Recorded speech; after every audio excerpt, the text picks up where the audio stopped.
Can black artists make pop music in today's era?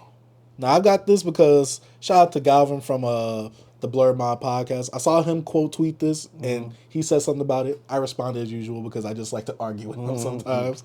But I wanted to go to the main tweet and not me and his conversation.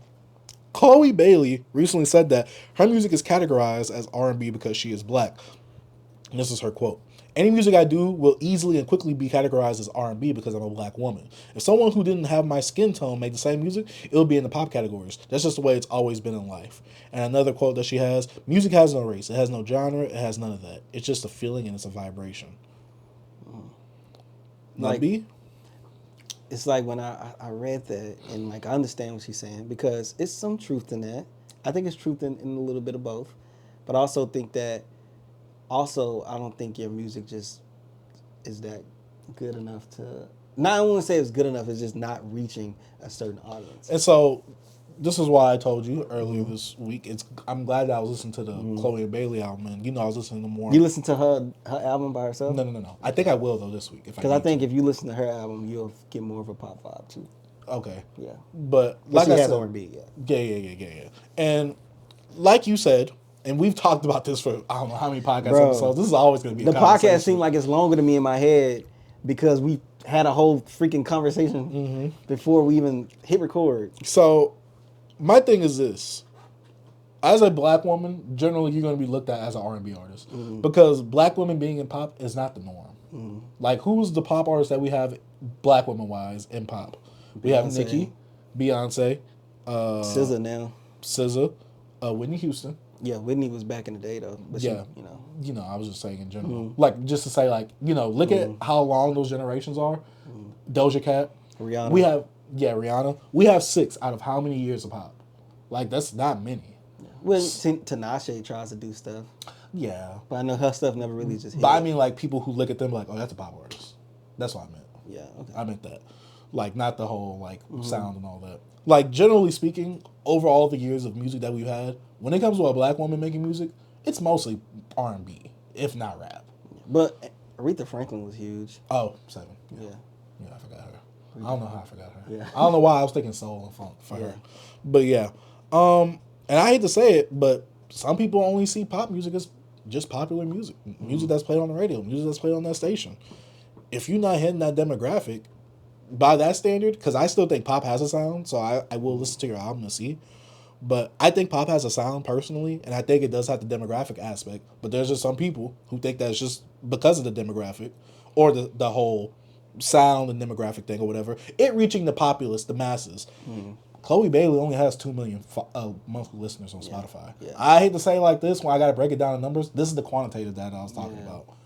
You don't have enough listeners to even justify that your music is deemed popular. Now, yes, it's popular in the scope of like people who ain't getting listeners, but in the scope of actually pop music and putting it up against the biggest pop hits right now, but I hate to say the music ain't pushing. Yeah, but I think race do have a lot to do with it. I do agree because this goes back to the Igor point where Tyler didn't want to be under the rap hip hop section. He wanted to be categorized as pop for Igor winning the Grammy, but instead he won a Grammy for best hip hop album or best rap album of the year.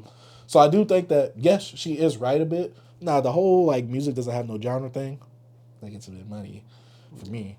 Yeah, it's like I agree with her because music to me, that's why I listen to so much music. To me, I understand that point because it's a feeling. Like most music makes me feel good. I don't go to this. Oh, it's a rock album, so I'm listening to it. If it's good, I listen to it. Like that's why I don't like it's country. Like I say, I got a joke when I'm like, oh yeah, I like all music except country. But like I like country songs too. I like music. I'm a music fan. See, and me, I can't say that because I don't listen to all genres. Yeah. I tell people all this all the time. I only listen to hip hop and R&B. Yeah. Like technically I listen to pop too, kind of, but who don't listen to pop by that standard, right? Right.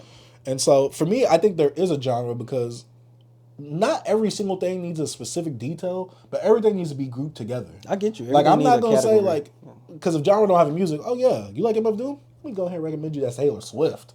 Like, you know what I'm saying? Like, we do need that genre, that sector to help categorize things. But I think overall, she has a point with the feeling. Yes, I do agree with the feeling. But that's a personal thing. Like, oh, how do you get down with this? Because a lot of people don't. That's what I'm saying. That I don't. If you go by feeling, there's no genre. because any song can make you feel good. I agree. So that's what she means. See, I didn't get that from that. Yeah. I just thought like, oh, if you like it, you like it. Like it's like, but there is no genre because music is just music. That's what it is. I kind of like the genre aspect. Of certain I things. know. I understand what you're saying. I get you, but I'm not if you saying go by that she got to be pop. Like she can't be pop. I'm It's not like- saying as a black woman she cannot be pop.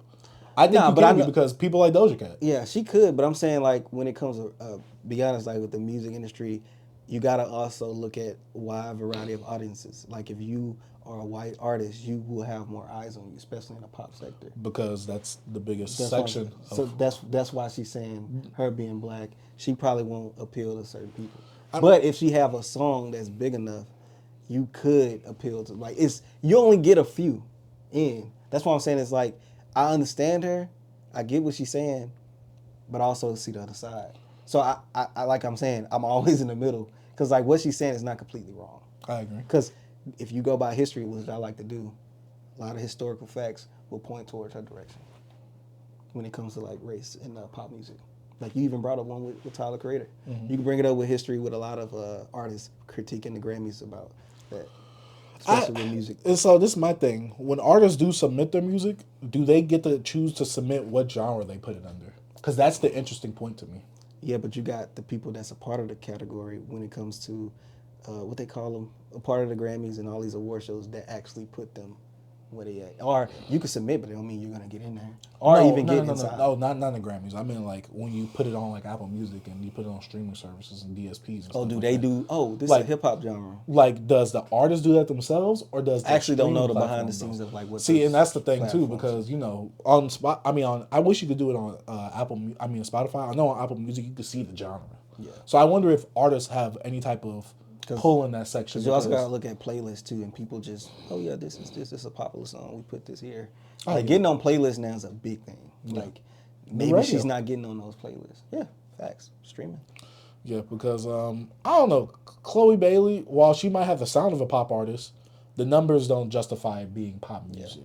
Yeah. And so, like I said, to me, you can have the sound of pop, but that doesn't guarantee that you're going to make pop numbers. Yeah, and also people really gotta understand. Sometimes you gotta have it. It's always like something that you just have it. You know, some people just have an aura about them, and sometimes, like I talked about the game. To me, the game don't have that aura. It's an aura that some people have, bro. I don't know. I think with Chloe, what's this one? Yeah, this one's Chloe. I think with the moves she's made, she hasn't necessarily gotten herself into pop yet. I'm not gonna say like her work ethic isn't getting her there or anything like that because I don't keep up with her music like that. But her sister was in The Little Mermaid. Mm-hmm. I think it would be an easier transition for her to do something like that than it would be for Chloe. She had more eyes on her. Yes, she had The Little Mermaid is like arguably one of the biggest Disney movies outside of Pixar movies. Like so. Having a big IP like that, also kind of having the co-sign of Beyonce. You're dating one of the famous YouTubers, DDG. You just had a baby. A whole bunch of people never speak badly about Hailey. Yeah, when it comes to Chloe, though, They people make fun of her. People say she has the sex appeal of a PS2B. Yeah, but they lying. Like, bro. They lying. But I think what it is with Chloe, I think it's one of those things where it's like, you trying to do hard?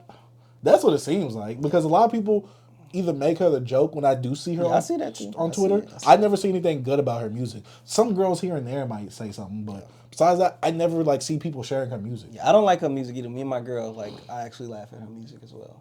I heard that she's a horrible writer. From some of I heard one snippet of a song one time. I'm like, ooh. Yeah, I don't like some of the lyrics and stuff. And that's why I said that Chloe Bailey album didn't really do it for me. Yeah. But yeah, I guess my thing is like, you just gotta, like you said, gotta have that thing. Yeah. I don't think you have that breakout song yet. Yeah.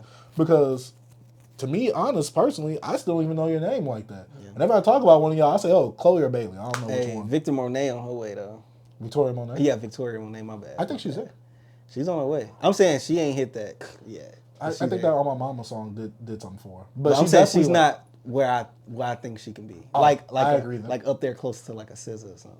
Oh, I agree. Yeah, you know what I'm saying? I agree. Because she has the stage presence. She can freaking dance. She's so talented. Oh my god. Yeah, her last album, her two albums, they sound like R&B mixed with pop, kind of like funkish too. Kind of. She's her. He says she's HER. Yes, sir. But yeah, Chloe Bailey, keep doing what you got to do to get there. But until you reach that magnitude of like the popularity, you will be categorized as R&B because you're singing over beats and you're black. And you're black. Sound wild. I can clip that. Make you sound wild with those boys.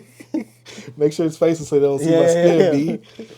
All right, but last topic, because we don't have to go into the whole country grammar thing this time. All right. Yeah.